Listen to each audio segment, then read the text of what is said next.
जैसे वो कह रहे थे ज़फ़र साहब कि मैं घर में रिज़्क़े हलाल लाने की कोशिश करता था। और रिज़्क़े हलाल साफ़ रिज़्क होता है, पाक नहीं अभी होता, ये भी याद रखना। रिज़्क़े हलाल तनख्वाह भी तुम हलाल की घर लाए हो ना, तो ये साफ़ होती है, पाक नहीं होती। पाकी और सफाई में भी फ़र्क है।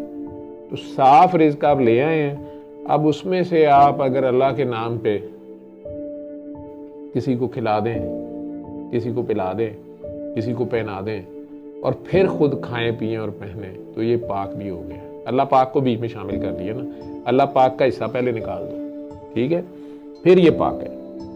या अपने घर वालों को भी जताए बगैर, बीवी को, बच्चों को, माँ बाप को, बहन भाइयों को, अगर आप उसमें शेयर कर रहे हैं, उनकी हेल्प कर रहे हैं जताए बगैर, सिर्फ अल्लाह की खातिर, तो फिर ये पाक है। और उनका हक पहले आए, सबसे पहले उन्हीं का हक है। यहाँ लोग अपनी बीवी को सारी उम्र तुनते रहते हैं, मैं तुमने कितनी याशी कराई है।